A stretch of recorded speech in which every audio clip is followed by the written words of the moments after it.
നമസ്കാരം പ്രിയ വിദ്യാർത്ഥികളെ, നമുക്ക് ലാൻഡ്സ്കേപ്പ് അനാലിസിസ് ത്രൂ മാപ്സ് പാഠത്തിലെ മൂന്നാമത്തെ പാർട്ടാണ് ഇവിടെ വിശദീകരിക്കാൻ പോകുന്നത്. കോണ്ടൂർ ലൈൻസിനെ കുറിച്ചാണ്. ഈ കോണ്ടൂർ ലൈനുമായി ബന്ധപ്പെട്ട് കഴിഞ്ഞ SSLC പരീക്ഷയ്ക്ക് ചോദിച്ച ചോദ്യങ്ങൾ പരിചയപ്പെട്ടുകൊണ്ട് നമുക്ക് ഈ പാഠത്തിലേക്ക് കടക്കാം. കഴിഞ്ഞ വർഷം 22ാമത്തെ ചോദ്യമായിട്ട് സോഷ്യൽ സയൻസിന് 4 മാർക്കിന് ചോദിച്ചത് കോണ്ടൂർ ലൈനുമായി ബന്ധപ്പെട്ടായിരുന്നു. The relief in topographical maps are represented by contour lines. അങ്ങനെ ഒരു പ്രസ്താവന തന്നിട്ട് 4 ചോദ്യങ്ങൾ തന്നു. What are contour lines? What is the colour of contour lines in topographical maps? What is contour interval? What is the relationship between the spacing of contour and nature of slope? അങ്ങനെ 4 ചോദ്യങ്ങളാണ് തന്നിരുന്നത്. അപ്പോൾ നമുക്ക് ഇതുമായി ബന്ധപ്പെട്ടുകൊണ്ട് തന്നെ എന്താണ് ആദ്യം contour line എന്നുള്ളത് എന്താണ് നമുക്ക് നോക്കാം. Contours are imaginary line drawn on maps connecting those places having equal elevation from the sea level. സമുദ്രനിരപ്പിൽ നിന്നും തുല്യ ഉയരത്തിലുള്ള ഭൂപ്രദേശങ്ങളെ തമ്മിൽ ബന്ധപ്പെടുത്തിക്കൊണ്ട് മാപ്പുകളിൽ വരക്കുന്ന സാങ്കല്പിക രേഖകളെ വിളിക്കുന്ന പേരാണ് ഇതെന്ന് പറയുന്നത് കോണ്ടൂർ ലൈൻസ്. അപ്പോൾ കോണ്ടൂർ ലൈൻസ് ആർ എന്തെന്നാ പറയുന്നത്? Contour lines are imaginary line. അതൊരു സാങ്കല്പിക രേഖയാണ്. ഈ സാങ്കല്പിക രേഖ എപ്രകാരമുള്ളതാണെന്ന് പറയുന്നത് അത് സമുദ്രനിരപ്പിൽ നിന്നും ഒരേ ഉയരത്തിലുള്ള സ്ഥലങ്ങളെ തമ്മിൽ യോജിപ്പിച്ച് വരയ്ക്കുന്ന സാങ്കല്പിക രേഖകളാണ്. അപ്പോൾ ഇതിനെ വിളിക്കുന്ന പേരാണ് കോണ്ടൂർ രേഖകൾ. അപ്പോൾ ഇവിടെ ചിത്രത്തിൽ തന്നിട്ടുണ്ട്, നിങ്ങൾക്കിവിടെ കാണാൻ സാധിക്കും. ഇവിടെ ഈ പ്രദേശം, ഇപ്പോൾ ഇവിടെ ഇതിൻ്റെ ഈ കോണ്ടൂർ രേഖയെ ബേസ് ചെയ്തുകൊണ്ട് തയ്യാറാക്കിയിട്ടുള്ള ഒരു 3D ചിത്രമാണ് ഇവിടെ താഴെ തന്നിരിക്കുന്നത്. അപ്പോൾ ഇതിൽ 100 മീറ്റർ എന്ന് കാണിച്ചിരിക്കുന്നു, 200 മീറ്റർ എന്ന് കാണിച്ചിരിക്കുന്നു, 300 മീറ്റർ എന്ന് കാണിച്ചിരിക്കുന്നു, 600, 500. ഇവിടെ 2-3 മലനിരകൾ ഇവിടെ നമുക്ക് കാണാൻ സാധിക്കും. ഈ മലനിരകളിൽ ഒന്നിൻ്റെ ഹൈറ്റ്, അതിൻ്റെ ഏറ്റവും ടോപ്പിൽ കിടക്കുന്ന മൂല്യം 500 ആണ്. അപ്പോൾ 500 മീൻസ് 500 മീറ്റർ എന്നാണ്. അപ്പോൾ അതിൻ്റെ അർത്ഥം സമുദ്രനിരപ്പിൽ നിന്നും 500 മീറ്റർ ഉയരത്തിൽ കിടക്കുകയാണ് ഈ മലനിര. അതുപോലെ തന്നെ ഇവിടെ 600 ആണ്. അതിൻ്റെ തൊട്ട് താഴെ 500, 400, 300, 200, 100 എന്നൊക്കെ ഉണ്ട്. അപ്പോൾ ഈ ഓരോ കോണ്ടൂർ ഇൻ്റർവൽ, ഓരോ കോണ്ടൂർ മൂല്യങ്ങളും സൂചിപ്പിക്കുന്നത് എന്താണ്? അത് സമുദ്രനിരപ്പിൽ നിന്നും തുല്യ ഉയരത്തിലുള്ള ഭൂപ്രദേശമാണ്. അപ്പോൾ ആ വര കാണിച്ചിരിക്കുന്ന രേഖകളെല്ലാം തന്നെ അത്രയും ഹൈറ്റ് ഉയരത്തിലാണെന്ന് നമുക്ക് കാണാൻ സാധിക്കും. ഒരിക്കൽ കൂടി, contours are imaginary line drawn on maps connecting those places having equal elevation from the sea level. Equal. The difference between the value of 2 adjacent contour is called contour interval. അടുത്തടുത്ത 2 contour രേഖകളുടെ മൂല്യ വ്യത്യാസത്തെയാണ് contour ഇടവേള എന്ന് പറയുന്നത്. The difference between the value of 2 adjacent contours is called contour interval. For example, the contour interval in figure 4.13 and 4.14 is 100 metres. ഇവിടെ നോക്കി, ഇവിടെ 100, 200, 300, 400 അല്ലെങ്കിൽ 600, 700, 800, 900 ഇങ്ങനെയൊക്കെ കിടക്കുന്നു. അതിൻ്റെ അർത്ഥം തമ്മിൽ ഒരു കോണ്ടൂർ, അടുത്തടുത്തുള്ള 2 കോണ്ടൂർ രേഖകൾ തമ്മിലുള്ള മൂല്യവ്യത്യാസം എന്ന് പറയുന്നത് എത്രയാണ്? 100 ആണെന്ന് കാണാൻ സാധിക്കും. ചിലയിടത്ത് 100 ആവാം, ചില സ്ഥലത്ത് അത് 200 ആവാം. അപ്പോൾ ഇവിടെ തന്നിരിക്കുന്നതിൽ അതെത്രയാണ്? 100 ആണ്. അപ്പോൾ അതിനെ വിളിക്കുക the difference between the value of 2 adjacent contours is called contour interval. ഇനി അടുത്തതിലേക്ക് നമുക്ക് പോകാം. കോണ്ടൂർ രേഖകളെല്ലാം ഇവിടെ ചിത്രീകരിച്ചിരിക്കുന്നത് ബ്രൗൺ നിറത്തിലാണെന്ന് കാണാൻ സാധിക്കും. കോണ്ടൂർ രേഖകളെ ചിത്രീകരിച്ചിരിക്കുന്ന ഏത് നിറത്തിലാണ് ചോദ്യം ഉണ്ടായിരുന്നു. കോണ്ടൂർ രേഖകളുടെ നിറമെന്ന് പറയുന്നത് ബ്രൗൺ നിറമാണ്. ഇനി അടുത്തതായി നമുക്ക് നോക്കാനുള്ളത്, the contours are closely spaced in the certain places and are further apart elsewhere. Contour രേഖകൾ ചില ഭാഗങ്ങളിൽ അടുത്തടുത്തായും മറ്റു ചില ഭാഗങ്ങളിൽ അകന്നകന്നും ചിത്രീകരിക്കുന്നത് നമ്മൾ കണ്ടിട്ടുണ്ടാവും. അപ്പോൾ അതെന്താ സംഭവം നോക്കാം. The closely spaced contours represent steep slopes and the widely spaced contours represent gentle slopes. അതായത് അടുത്തടുത്തായി വരുന്ന കോണ്ടൂർ രേഖകൾ ഭൂപ്രദേശത്തിൻ്റെ കുത്തനെയുള്ള ചരിവിനെയും അകന്നകന്ന് കാണുന്ന കോണ്ടൂർ രേഖകൾ ഭൂപ്രദേശത്തിൻ്റെ ചെറിയ ചരിവിനെയുമാണ് പ്രതിനിധാനം ചെയ്യുന്നത്. ഇവിടെ നിങ്ങൾ ചിത്രത്തിൽ നോക്കിയാൽ നിങ്ങൾക്ക് കാണാൻ സാധിക്കും. നമ്മുടെ ചിത്രത്തിൽ ഇവിടെ ആ കുത്തനെയുള്ള ചരിവ് കാണുന്ന സ്ഥാനത്ത് കോണ്ടൂർ രേഖകൾ അടുത്തടുത്ത് നിൽക്കുന്നതായിട്ട് കാണാൻ സാധിക്കും. എന്നാൽ ആ സ്ലോപ്പിൻ്റെ അളവ് കുറയുന്നതിനനുസരിച്ച് കോണ്ടൂർ രേഖകളുടെ അകലം കൂടുന്നതായിട്ട് നമുക്ക് കാണാൻ സാധിക്കും. നമ്മുടെ 4ാമത്തെ ചോദ്യം ഇതായിരുന്നു, what is the relationship between the spacing of contour and nature of slope? അപ്പോൾ ആ ചോദ്യത്തിൻ്റെ ഉത്തരമാണ് ഇവിടെ പറഞ്ഞത്. ഒരിക്കൽ കൂടി നോക്കുക. The closely spaced contours represent steep slopes. അടുത്തടുത്തായി സ്ഥിതി ചെയ്യുന്ന കോണ്ടൂർ രേഖ പ്രതിദാനം ചെയ്യുന്നത് കുത്തനെയുള്ള ചരിവാണെങ്കിൽ, അടുത്തത് എന്താണ്? The widely spaced contours represent gentle slopes. എന്നാൽ അകന്നകന്ന് കാണുന്ന കോണ്ടൂർ രേഖ ഭൂപ്രദേശത്തിൻ്റെ ചെറിയ ചരിവിനെയാണ് പ്രതിദാനം ചെയ്യുന്നത്. കോണ്ടൂരിൽ നിന്ന് നമുക്ക് എന്തൊക്കെ കണ്ടുപിടിക്കാൻ സാധിക്കും? The following 3 things can be assessed from the contour lines in topographical maps. ധനാദിലീയ ഭൂപടത്തിൽ ചിത്രീകരിച്ചിരിക്കുന്ന കോണ്ടൂർ രേഖകളിൽ നിന്നും 3 കാര്യങ്ങൾ നമുക്ക് മനസ്സിലാക്കാം. എന്തൊക്കെ കാര്യങ്ങളാണ്? ഓൾട്ടിറ്റ്യൂഡ് ഓഫ് ദ പ്ലേസ്, ആ പ്രദേശത്തിൻ്റെ ഉയരം നമുക്ക് മനസ്സിലാക്കാൻ സാധിക്കും. അപ്പോൾ ഒരു കോണ്ടൂർ രേഖ നോക്കിയാൽ അതിൽ ഉയർന്ന മൂല്യം 500 മീറ്റർ അല്ലെങ്കിൽ 1000 മീറ്റർ എന്നൊക്കെ കാണിച്ചു കഴിഞ്ഞാൽ അതിൻ്റെ അർത്ഥം ആ പ്രദേശം സമുദ്രനിരപ്പിൽ നിന്നും 500 അല്ലെങ്കിൽ 1000 മീറ്റർ ഉയരത്തിലാണ് എന്ന് നമുക്ക് മനസ്സിലാക്കാൻ സാധിക്കും, ഉയരം മനസ്സിലാക്കാൻ സാധിക്കും. 2, നേച്ചർ ഓഫ് ദ സ്ലോപ്പ്, ചരിവിൻ്റെ ആകൃതി നമുക്ക് മനസ്സിലാക്കാൻ സാധിക്കും, nature of the slope. 3 shape of the land form, ആ ഭൂപ്രദേശത്തിൻ്റെ ആകൃതി നമുക്ക് മനസ്സിലാക്കാൻ സാധിക്കും. അങ്ങനെ 3 കാര്യങ്ങൾ നമുക്ക് കോണ്ടൂർ രേഖ അസസ് ചെയ്യുന്നത് വഴി നമുക്ക് മനസ്സിലാക്കാൻ സാധിക്കും. ഇതൊക്കെയാണ് ഓൾട്ടിറ്റ്യൂഡ് ഓഫ് ദ പ്ലേസ്, പ്രദേശത്തിൻ്റെ ഉയരം, ആ പ്രദേശത്തിൻ്റെ ഉയരം, നേച്ചർ ഓഫ് ദ സ്ലോപ്പ്, ചരിവിൻ്റെ അളവ്, അതുപോലെ തന്നെ shape of the land form, ഭൂരൂപത്തിൻ്റെ ആകൃതി. നേരത്തെ കണ്ട SSLCയുടെ ആ ചോദ്യത്തിൻ്റെ ഉത്തരം ഇവിടെ നമ്മൾ പൂർത്തിയാക്കി കഴിഞ്ഞു. ഇനി നമുക്ക് കണ്ടുപിടിക്കാൻ പോകുന്നത് നമ്മൾ എങ്ങനെയാണ് how the shape of the land forms R determined using contour lines. Contour line വെച്ചുകൊണ്ട് നമുക്ക് എങ്ങനെയാണ് ഒരു ഭൂപ്രദേശത്തിൻ്റെ ഷേപ്പ് രൂപീകരിക്കാൻ സാധിക്കുക. അങ്ങനെ 2 തരത്തിലുള്ള മെത്തേഡുണ്ട്. അത് ഏത് രീതിയിൽ വേണമെങ്കിലും നമുക്ക് ചെയ്യാം. Assessing the topographic method 1, method തന്നിരിക്കുന്നു. ഇവിടെ എന്താണ് ചെയ്തു വെച്ചിരിക്കുന്നത് നമുക്ക് നോക്കാം. അപ്പോൾ ഇങ്ങനെ നമുക്കൊരു കോണ്ടൂർ ലൈൻ ഇങ്ങനെ തന്നു കഴിഞ്ഞാൽ അത് എപ്രകാരം നമുക്ക് അതിൻ്റെ ആകൃതി അല്ലെ ഭൂരൂപം നമുക്ക് ചിത്രീകരിക്കാൻ സാധിക്കും. ഏത് രീതി അവലംബിച്ചാലും നമുക്ക് എന്ത് കിട്ടണം? നമുക്ക് അതിൻ്റെ രൂപത്തിൻ്റെ ആകൃതി കിട്ടിയിരിക്കണം.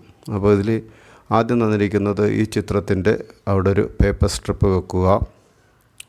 ചെറിയൊരു പേപ്പർ സ്ട്രിപ്പ് വെച്ചിട്ട് അതിൽ എന്ത് ചെയ്യുന്നു? അതിൽ വാല്യൂ അത് A എന്നും B എന്നും കറക്റ്റായിട്ട് അതിന് വാല്യൂ പോയിൻ്റ് ചെയ്യുന്നു. അതിനുശേഷം എന്ത് ചെയ്യണം?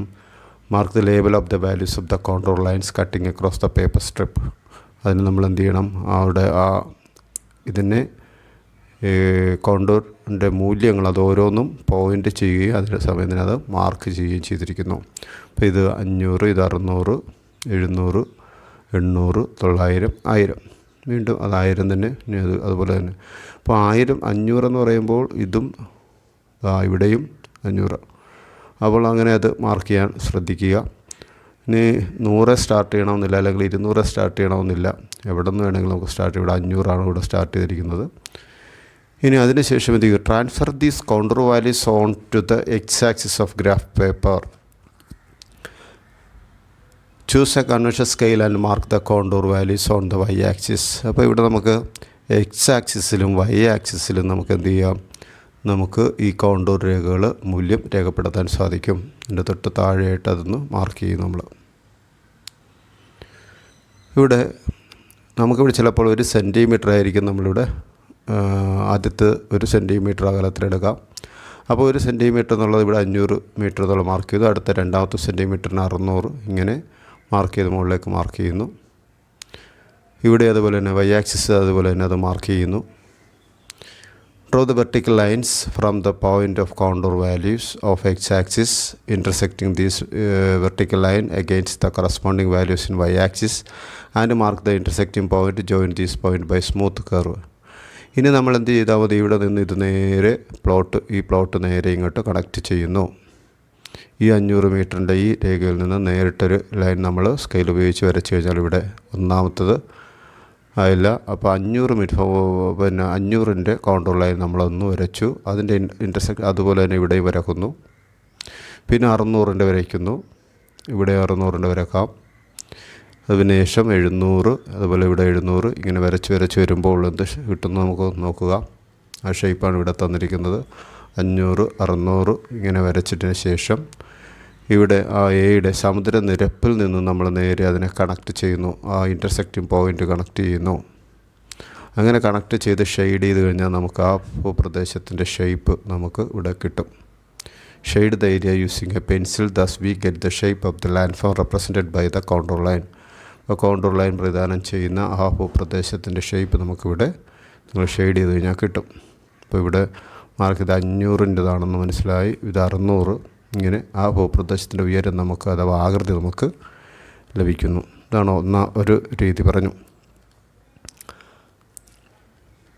Method 2, by tracing out the contour lines. ഇനി നമുക്ക് ആ കോണ്ടൂർ ലൈൻ എന്ത് ചെയ്യണം, കോപ്പി ചെയ്യണം. Copy of the contour line on a tracing paper and transfer them on to another paper. ഇനി കോണ്ടൂർ ലൈൻ നമ്മൾ വേറൊരു പേപ്പറിലേക്ക് വരച്ചെടുത്തു. വരച്ചതിന് ശേഷം അതിനെ വെച്ചുകൊണ്ട് വേറൊരു പേപ്പറിലേക്ക് വരക്കുന്ന രീതിയാണ് ഇവിടെ പറയുന്നത്. അപ്പോൾ ഒന്നാമത്തെ രീതി എന്ന് പറയുന്നത് ധരാതലീയ ഭൂപടത്തിലെ കോണ്ടൂർ രേഖകളിൽ നിന്ന് നേരിട്ട് സ്ഥലങ്ങളുടെ ആകൃതി കണ്ടെത്തുന്ന രീതിയായിരുന്നു പറഞ്ഞത്. രണ്ടാമത്തത് ധരാതലീയ ഭൂപടങ്ങളിൽ നിന്ന് കോണ്ടൂർ രേഖകൾ പേപ്പറിൽ പകർത്തി സ്ഥലങ്ങളുടെ ആകൃതി കണ്ടെത്തുന്ന രീതി. ഏത് രീതി വേണമെങ്കിലും നിങ്ങൾക്ക് അവലംബിക്കാം. അപ്പോൾ സാധാരണ ഇതിൽ നമ്മൾ പരീക്ഷാ ഹാളിലൊക്കെ നമുക്ക് ചെയ്യാവുന്നത് ഈ രണ്ടാമത്തെ രീതിയാണ് ഏറ്റവും ഫലപ്രദമെന്ന് എനിക്ക് തോന്നുന്നു. അതെങ്ങനെ നോക്കാം. അപ്പോൾ ആദ്യം അതിനെ ട്രേസ് ചെയ്ത് അതിനുശേഷം എന്ത് ചെയ്യുന്നു, draw a line AB through the centre of contours as shown in figure 4.18. അപ്പോൾ ഇവിടെ നമുക്ക് നോക്കാം. അതിനുശേഷം എന്ത് ചെയ്യുന്നു, ഈ എല്ലാ രേഖകളെയും കണക്ട് ചെയ്യാവുന്ന രീതിയിൽ എന്ത് ചെയ്യണം, ഇവിടെ നിന്ന് അതൊരു രേഖ വരക്കുന്നു. ഈ രേഖയുടെ ഇൻ്റർസെക്റ്റിംഗ് പോയിൻ്റ് എന്ന് പറയുന്നത് ഇവിടെ വരും. അപ്പോൾ ഇവിടെ AB വരച്ചു. അതിൻ്റെ ഒത്ത സെൻറ്ററിലൂടെ കടന്നു പോകണം. എല്ലാ കോണ്ടൂർ രേഖകളും അതിനകത്ത് ലഭ്യമാവണം ആ രീതിയിൽ. ഇപ്പോൾ ഇവിടെ 100 മുതൽ 600 മീറ്റർ വരെയുള്ള കോണ്ടൂർ രേഖകളുണ്ട്. അതെല്ലാത്തിനെയും ഇൻ്റർസെക്റ്റ് ചെയ്യുന്നുണ്ട് നമ്മൾ ഉറപ്പ് വരുത്തണം. Draw the x and y axis below the line. ഇവിടെ നോക്കൂ, draw the x axis and y axis. ഇവിടെ ഇത് ചെയ്യുന്നു, വൈ ആക്സിസ് വരയ്ക്കുന്നു. അവിടെയും AB വരയ്ക്കുന്നു. Below the line AB as shown in figure 4.19, mark the values of the contours on both the y-axis in the appropriate scale. അത് നിങ്ങൾക്ക് വേണമെങ്കിൽ 1/2 centimetre 100 metre ആക്കി 100 മീറ്റർ ആയിട്ട് പരിഗണിച്ചു, അല്ലെങ്കിൽ 1 സെൻറ്റിമീറ്റർ 100 മീറ്റർ പരിഗണിച്ച് എങ്ങനെ വേണമെങ്കിൽ അത് ചെയ്യാം. 100 ഇവിടെ എടുത്തിരിക്കുന്നത്. 1 സെൻറ്റിമീറ്റർ അല്ല 2 സെൻറ്റിമീറ്ററാണ് ഇവിടെ 100 മീറ്ററും 200 മീറ്ററായിട്ട് പ്രദാനം ചെയ്യുന്നത്. അതിനെ പ്ലോട്ട് ചെയ്യുന്നു, ഇങ്ങനെ കണക്ട് ചെയ്യുന്നു. അതിനുശേഷം അതിനെ ഇൻ്റർസെക്ഷൻ ചെയ്യുന്നതിനെ വെച്ചുകൊണ്ട് നമ്മൾ ഈ ഷെയ്ഡ് ഇതിനെ വരച്ചു. അതിനുശേഷം അതിനെ ഷെയ്ഡ് ചെയ്യുന്നു. Mark the point which these vertical lines intersect the horizontal lines. Join the points with smooth curve and shade the area using a pencil. Thus we get a shape of the land forms represented by the contour. അപ്പോൾ ഇപ്രകാരം ഈ ലൈനുകളെല്ലാം connect ചെയ്ത് കഴിഞ്ഞാൽ നമുക്കെന്ത് കിട്ടും, ആ പ്രദേശത്തിൻ്റെ ഭൂരൂപം നമുക്ക് ഷെയ്ഡ് ചെയ്ത് കഴിഞ്ഞാൽ കിട്ടുന്നതാണ്.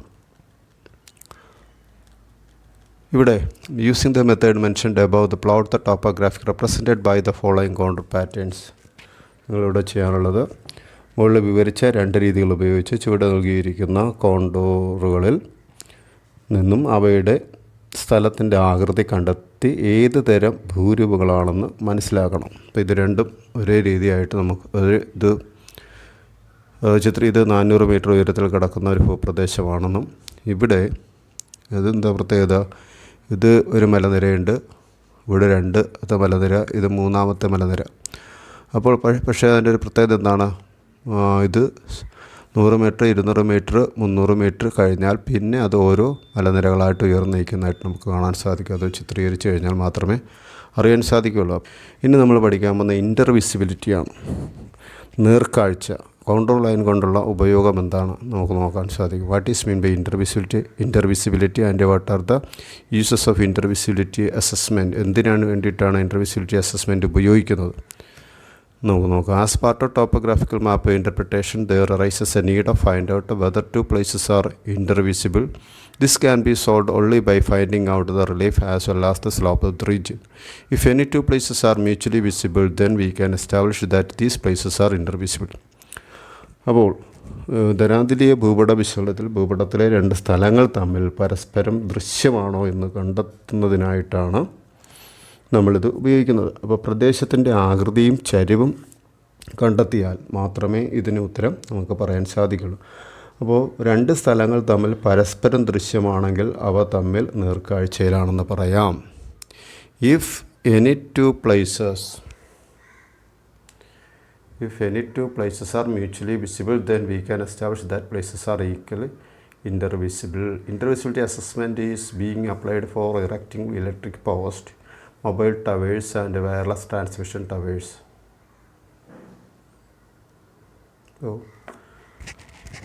What is mean by intervisibility and what is the use of intervisibility assessment? എന്തിനു വേണ്ടിയിട്ടാണ് നമ്മൾ ഇൻ്റർവിസിബിലിറ്റി അസസ്മെൻറ്റ് ഉപയോഗിക്കുന്നത്? നേർക്കാഴ്ച എന്നാൽ എന്താണ്? If any two places are mutually visible then we can establish that these places are intervisible. രണ്ട് സ്ഥലങ്ങൾ തമ്മിൽ പരസ്പരം ദൃശ്യമാണെങ്കിൽ ഇവിടെ ചിത്രത്തിൽ തന്നിരിക്കുന്നു PQRS അങ്ങനെ 4 സ്ഥലങ്ങളിവിടെ ഈ ഒരു കോണ്ടൂർ ലൈനിൽ തന്നിരിക്കുകയാണ്. അപ്പോൾ ഇതിന് നമ്മൾ എന്ത് ചെയ്യണം? ആദ്യം ഈ രേഖകളെ കോണ്ടൂർ ലൈൻ ഉപയോഗപ്പെടുത്തി അതിൻ്റെ ഭൂരൂപം നമ്മൾ കണ്ടുപിടിക്കണം. ഇവിടെ ഭൂരൂപം കണ്ടുപിടിച്ചിരിക്കുന്നു. ഭൂരൂപം കണ്ടുപിടിച്ച് കഴിഞ്ഞിട്ട് PA നമ്മൾ മാർക്ക് ചെയ്തു. Q അതെവിടെ നിൽക്കുന്നു ആ സ്ഥാനത്ത് അതിനെയും മാർക്ക് ചെയ്തു. R മാർക്ക് ചെയ്ത് കഴിഞ്ഞു. എസ്സിനെയും മാർക്ക് ചെയ്തു. ഇനി ആരൊക്കെ തമ്മിലാണ് ഇൻ്റർവിസിബിലിറ്റി ഉള്ളത്? രണ്ട് സ്ഥലങ്ങൾ തമ്മിൽ പരസ്പരം ദൃശ്യമാണെങ്കിൽ മാത്രമേ അവ നേർക്കാഴ്ചയിലാണെന്ന് പറയുവാൻ സാധിക്കൂ. ഇപ്പോൾ Pയും Qയും തമ്മിൽ നിൽക്കുന്നു. ആ നേർ രേഖയിൽ നമ്മൾ എന്ത് ചെയ്യണം? ഇത് തമ്മിൽ ഒരു സ്കെയിൽ വെച്ച് മാർക്ക് ചെയ്ത് കഴിഞ്ഞാൽ നമുക്ക് കാണാൻ സാധിക്കും. ഈ ഭൂപ്രദേശം ഉയർന്നു നിൽക്കുന്നതിനാൽ ഇവ തമ്മിൽ കാണാൻ സാധ്യമല്ല. അതുകൊണ്ട് നോട്ട് ഇൻ്റർവിസിബിൾ എന്നാണ് പറയുക. നേർക്കാഴ്ചയിലല്ല ഇവ. അതുപോലെ തന്നെ Qയും Rഉം തമ്മിൽ നേർക്കാഴ്ചയിലല്ല.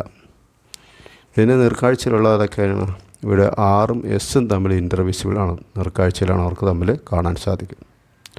അപ്പോൾ ഇങ്ങനെ P എന്ന് പറയുന്ന സ്ഥലവും R എന്ന് പറയുന്ന സ്ഥലവും തമ്മിൽ കണക്ട് ചെയ്തുകൊണ്ട് നമുക്ക് എന്ത് ചെയ്യാൻ സാധിക്കില്ല? ഒരു നേർരേഖയിലുള്ള ഒരു വസ്തുവിനെയും നമുക്ക് വലിച്ചു കൊണ്ട് പോകാനോ, അതായത് നമുക്ക് ഇലക്ട്രിക് ലൈൻ ഇടുവാൻ സാധ്യമല്ല.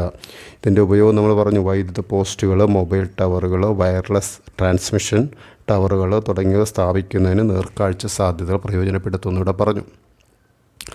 ഇൻ്റർവിസിബിലിറ്റി assessment is being applied for erecting electric പോസ്റ്റുകൾ സ്ഥാപിക്കുന്നതിന്, മൊബൈൽ ടവർ സ്ഥാപിക്കുന്നതിന്, അതിൻ്റെ വയർലെസ് ട്രാൻസ്മിഷൻ ടവേഴ്സ് നമുക്ക് കമ്മ്യൂണിക്കേഷൻ ടവറുകളൊക്കെ സ്ഥാപിക്കുന്നതിന്, ഇതെല്ലാം നേർക്കാഴ്ച ഉണ്ടെങ്കിൽ മാത്രമേ സാധിക്കുള്ളൂ. അപ്പോൾ ഇതിൻ്റെ ഉപയോഗം എന്ന് പറഞ്ഞാൽ പ്രധാനമായും ഇതാണ്. ഇപ്പോൾ കോണ്ടൂർ ലൈൻ ഉപയോഗപ്പെടുത്തിക്കൊണ്ടുള്ള കാര്യങ്ങളാണ് ഇതുവരെ നമ്മൾ ചർച്ച ചെയ്തത്. അപ്പോൾ ഇനി നിങ്ങൾ ചെയ്യാനുള്ളത് ഇവിടെ തന്നിട്ടുള്ള മാപ്പ് determine the shape of the terrain represented by the given contours figure 4.24 and complete the table 4.3 by checking the intervisibility between the places M and OP. നോക്കുക MN and P, MNO and P നോക്കൂ. ഇവിടെ figure 4.24 നോക്കിയിട്ട് ഇത് നിങ്ങൾ plot ചെയ്ത് ഇതിൻ്റെ given കോണ്ടൂറിനെ അടിസ്ഥാനപ്പെടുത്തി അഥവാ ഭൂരൂപത്തെ അടിസ്ഥാനപ്പെടുത്തി ഇത് പ്ലോട്ട് ചെയ്ത് കണ്ടുപിടിച്ചതിന് ശേഷം നിങ്ങൾ ഈ ടേബിൾ ഫില്ല് ചെയ്യണം. എമ്മും എന്നും തമ്മിൽ ഇൻ്റർവിസിബിലിറ്റി ഉണ്ടെങ്കിൽ ഇൻ്റർവിസിബിളാണ്, ഇല്ലെങ്കിൽ നോട്ട് ഇൻ്റർവിസിബിൾ എന്ന് എഴുതണം. അങ്ങനെ ഓരോന്നും between N and no ONP MNO അങ്ങനെ തുടങ്ങി ആ ടേബിൾ കംപ്ലീറ്റ് ചെയ്യുക. ഇത്രയും കൊണ്ട് ഈ പാഠം ഇവിടെ അവസാനിപ്പിക്കുന്നു. നന്ദി, നമസ്കാരം.